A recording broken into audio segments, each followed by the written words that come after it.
Юбки, шорты, сарафаны – самый популярный дресс-код казанцев на этой неделе. Сентябрь, как июль, радует 27-градусной жарой. Очень хорошая погода, бабье лето, мы гуляем в этом парке, нам очень нравится. Всей семьей любим здесь гулять, это наше любимое место. Пока свежо, солнечно. Весь месяц по прогнозам в сентябре будет жарко. Некоторые казанцы возобновили купальный сезон. Снова стало популярным мороженое. В парках много отдыхающих и загорающих. Очень хотелось бы, чтобы такое теплое лето продолжалось.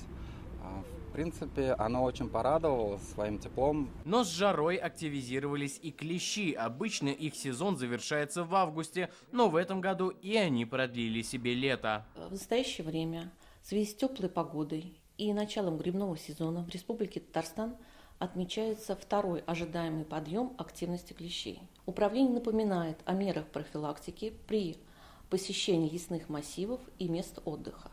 Это обязательная закрытая одежда светлых оттенков, проведение само- и взаимоосмотров, также использование репеллентов, отпугивающих клещей. Донимают горожан и комары, сельчан, мухи. Здесь тоже виновата погода. Поэтому то, что сейчас их достаточно много, это, в принципе, не так удивительно. Это достаточно нормальное явление. Вот я не скажу, что комаров сейчас очень много. Но да, они есть, и это их, так скажем, финальный пик. Потому что как только появятся первые заморозки, вот пусть даже днем будет тепло, их станет все меньше и меньше.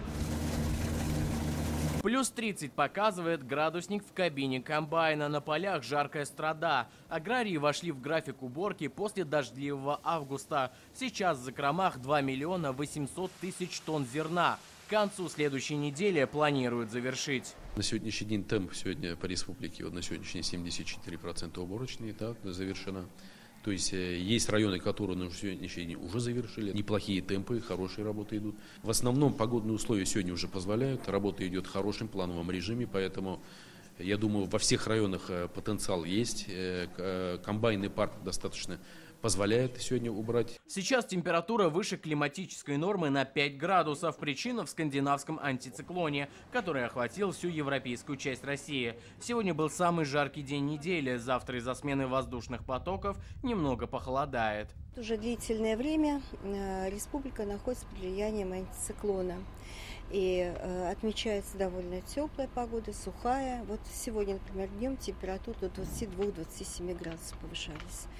Но сегодня вот в течение дня и с хранением вечером через Татарстан будет проходить холодный атмосферный фронт. Ожидаются небольшие кратковременные дожди и, возможно, грозы. Как говорят метеорологи, это еще не бабье лето. Его стоит ждать после того, как пройдет похолодание со снижением температуры до плюс 15 градусов.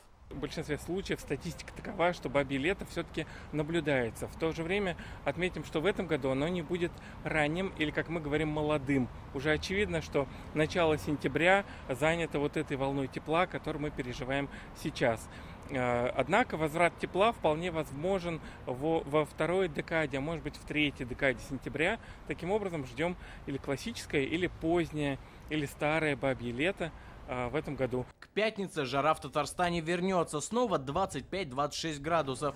И так до середины сентября. Впереди еще бабье лето. Подарок за потерянный август татарстанцам обеспечен. Искандер Гималдинов, Адель Миндубаев, ТНВ, Казань.